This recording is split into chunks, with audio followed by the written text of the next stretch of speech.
ನಮಸ್ಕಾರ ಎಲ್ರಿಗೂ ಸಕಸಂತು ಚಾನಲ್ಗೆ ಸ್ವಾಗತ. ನಾನಿವತ್ತು ಗೃಹಲಕ್ಷ್ಮಿದು ಅಪ್ಡೇಟ್ ತಗೊಂಡ್ಬರ್ತಿದ್ದೀನಿ. ನಿಮ್ಗೆಲ್ಲರಿಗೂ ಗೊತ್ತಿರೋ ಹಾಗೆ ನಂಗೆ ಗೊತ್ತು, ಎಲ್ಲ ಹೆಣ್ಮಕ್ಳು ಗೃಹಲಕ್ಷ್ಮಿದು 16ನೇ ಕಂತಿನ ಹಣಕ್ಕೆ ವೆಯ್ಟ್ ಮಾಡ್ತಿದ್ದೀರಾ. ಅಂತವ್ರಿಗೆ ಒಂದು ಹಣ ಯಾವಾಗ ಜಮೆ ಆಗುತ್ತೆ, ಯಾವಾಗ ನೀವು ಹಣ ಖಾತೆಗೆ ಜಮೆ ಆದ ತಕ್ಷಣ, ನೀವು ಹಣ ಖಾತೆಗೆ ಜಮೆ ಆದ ತಕ್ಷಣ ಪರಿಶೀಲನೆ ಯಾವಾಗ ಮಾಡಬೇಕು, ಎಲ್ಲ ಮಾಹಿತಿ ವಿಡಿಯೋಲಿರುತ್ತೆ.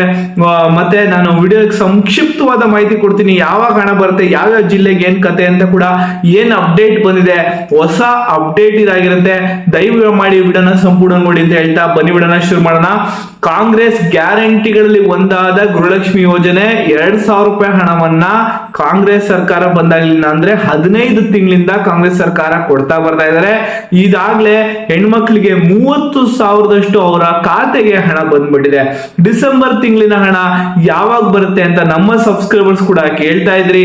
ಅಂತವ್ರಿಗೆ ಯಾವಾಗ DBT ಮುಖಾಂತರ ಹಣ ವರ್ಗಾವಣೆ ಆಗುತ್ತೆ, ಹಾಗೂ ಡಿಸೆಂಬರ್ ತಿಂಗಳ ಹಣ ಕೊಡ್ಬೇಕಾದ್ರೆ 26 ಲಕ್ಷಕ್ಕಿಂತ ಹೆಚ್ಚು ಹಣವನ್ನ ಅವರು ಬಿಡುಗಡೆ ಮಾಡ್ಬೇಕಾಗತ್ತೆ.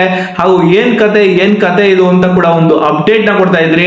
ಆದ್ರೆ ಜನರ ಅಪಾರ ಜನಮಣ್ಣೆ ಗಳಿಸಿದೆ ಗೃಹಲಕ್ಷ್ಮಿ ಯೋಜನೆ. ಹಾಗೂ 2,000 ರೂಪಾಯಿ ಹಣ ಕೂಡ ಹೆಣ್ಮಕ್ಳು ತುಂಬಾ ಒಳ್ಳೆ ರೀತಿಯಲ್ಲಿ ಬಳಸ್ಕೊಂತ ಇದ್ದಾರೆ.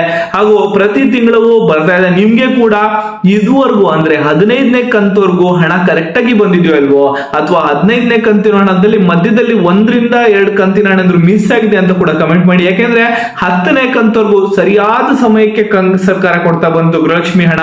ಆದ್ರೆ 11ನೇ ಕಂತು ಸ್ವಲ್ಪ ಲೇಟ್ ಆಯ್ತು, 12ನೇ ಕಂತು ಕೂಡ ಲೇಟ್ ಆಯ್ತು. ಆದ್ರೆ 11, 12 ಒಟ್ಟಿಗೆ ಬಿಟ್ರು. ಆಮೇಲೆ 13, 14 ಸ್ವಲ್ಪ ತಡವಾಗಿ ಬರ್ತಾ ಇತ್ತು. ಅವಾಗ ಮಾಧ್ಯಮ ಪ್ರತಿನಿಧಿ ಕೂಡ ಲಕ್ಷ್ಮಿ ಹೆಬ್ಬಾಳ್ಕರ್ ಅವ್ರಿಗೆ ಇವಾಗ ಗೃಹಲಕ್ಷ್ಮಿ ಯೋಜನೆಗಳನ್ನ ನೋಡ್ಕೊಂತಾರೆ. ಇವಾಗ ಪಾಪ ಅವ್ರಿಗೆ ಆಕ್ಸಿಡೆಂಟ್ ಕೂಡ ಆಗಿತ್ತು. ಇವಾಗ ಆಕ್ಸಿಡೆಂಟ್ ಕೂಡ ಸ್ವಲ್ಪ ದಿವಸದಿಂದನೇ ಆಗಿದೆ. ಇವಾಗ ಚೇತರಿಕೆ ಕೂಡ ಕಂಡ್ಕೊಂತಿದಾರಂತೆ. ಯಾವುದೇ ರೀತಿ ಪ್ರಾಣ ಅಪಾಯದಿಂದ ಅವರು ಪಾರಾಗಿದ್ದಾರೆ ಅಂತ ಕೂಡ ನ್ಯೂಸ್ ಅಲ್ಲಿ ಬರ್ತಾ ಇದೆ. ಯಾವುದೇ ರೀತಿ ಏನು ತೊಂದರೆ ಆಗಲ್ಲ. ಆದ್ರೆ ಯಾವಾಗ ಗೃಹಲಕ್ಷ್ಮಿ ಹಣ ಯಾವ ಜಿಲ್ಲೆಗೆ ಏನ್ ಕತೆ ಅಂತ ಕೂಡ ನೀವು ಅಪ್ಡೇಟ್ ನ ಕೇಳಿದ್ರೆ, ಮೊದಲ ಹಂತದಲ್ಲಿ ಯಾವ್ಯಾವ ಜಿಲ್ಲೆಗಳಿಗೆ ಗೃಹಲಕ್ಷ್ಮಿ ಹಣ ಬರುತ್ತೆ ಅಂತಂದ್ರೆ, ಮೊದಲ ಹಂತದಲ್ಲಿ ಬೆಳಗಾವಿ, ಕಲಬುರ್ಗಿ, ಬೀದರ್, ವಿಜಯಪುರ, ಬಳ್ಳಾರಿ, ಗದಗ, ಬಾಗಲಕೋಟೆ, ಹಾವೇರಿ, ಕೊಪ್ಪಳ, ಯಾದಗಿರಿ, ಚಿತ್ರದುರ್ಗ, ಬೆಂಗಳೂರು ಮತ್ತು ಕೋಲಾರ ಜಿಲ್ಲೆಗಳಿಗೆ ಹಣ ಬಿಡುಗಡೆ ಆಗಲಿದೆ. ನೀವು ಯಾವ ಜಿಲ್ಲೆಯಿಂದ ವಿಡಿಯೋ ನೋಡ್ತಾ ಇರ ಅಂತ ಕೂಡ ನಮಗೆ ಕಮೆಂಟ್ ಅಲ್ಲಿ ತಿಳಿಸ್ಕೊಡಿ. ಹಾಗೂ ನಿಮ್ಗೆ 15ನೇ ಕಂತಿನ ಹಣ ನಿಮಗೆ ವರ್ಗೂ ಹಣ ಸರಿಗೆ ಬಂದಿದ್ರೆ ಎಸ್ ಅಂತ ಕೂಡ ಟೈಪ್ ಮಾಡಿ ಕಳಿಸಿ. ಅಥವಾ ನಿಮ್ಗೆ 15ನೇ ಕಂತಿನ ಹಣವರೆಗೂ ನಿಮ್ಗೆ ಸರಿಗೆ ಬರ್ತಾ ಇಲ್ಲ ಅಂತಂದ್ರೆ ನೋ ಅಂತ ಕೂಡ ಕಮೆಂಟ್ ಮಾಡಿ ನಮ್ಗೆ ತಿಳಿಸ್ಕೊಡಿ. ಇದೇ ಜನವರಿ 12ನೇ ತಾರೀಕು ಆದ್ಮೇಲೆ ಬರುತ್ತೆ ಅಂತ ಕೂಡ ಒಂದು ಮಾಹಿತಿ ಬಂತು.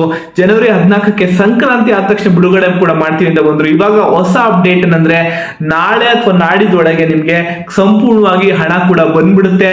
ಈಗಾಗ್ಲೇ ಹಾವೇರಿ ಜಿಲ್ಲೆಯಲ್ಲಿ ಗೃಹಲಕ್ಷ್ಮಿ ಯೋಜನೆ ಹಣ ಏನಿದೆ ಅದನ್ನ ಬಿಡುಗಡೆ ಮಾಡಲಾಗಿದೆಯಂತೆ.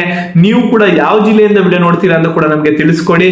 ಹಾಗೂ ನಿಮ್ಮ ಖಾತೆಗೆ ಹಣ ಬಂದಿದೆಯಲ್ಲ ಅಂತ ಕೂಡ ಕಮೆಂಟ್ ಅಲ್ಲಿ ನಮಗೆ ಎಸ್ ಅಂತ ಟೈಪ್ ಮಾಡೋದು ನೋಡ್ಕೊಂತ ಕೂಡ ಟೈಪ್ ಮಾಡಿ. DBT ಮುಖಾಂತರ ನೇರವಾಗಿ ಹಣ ವರ್ಗಾವಣೆ ಆಗುತ್ತೆ. ನೀವು ಕೂಡ ಹೋಗಿ ಚೆಕ್ ಮಾಡ್ಕೋಬಹುದು. ಇದು ಒಂದು ಗೃಹಲಕ್ಷ್ಮಿಯ ರೀಸೆಂಟ್ ಅಪ್ಡೇಟ್ ಆಯ್ತು. ಇದೇ ರೀತಿ ಕಂಟಿನ್ಯೂಸ್ ಆಗಿ ಗೃಹಲಕ್ಷ್ಮಿದು 16ನೇ ಕಂತು ಇರ್ಬೋದು ಅಥವಾ ಮುಂದಿನ ಕಂತುಗಳ ಬಗ್ಗೆ ನಿಮ್ಗೆ ಅಪ್ಡೇಟ್ಸ್ ಬೇಕು ಅಂದ್ರೆ ಸಕಸಂತು ಚಾನಲ್ಗೆ ಸಬ್ಸ್ಕ್ರೈಬ್ ಮಾಡ್ಕೊಳ್ಳೋದನ್ನ ಮರಿಬೇಡಿ.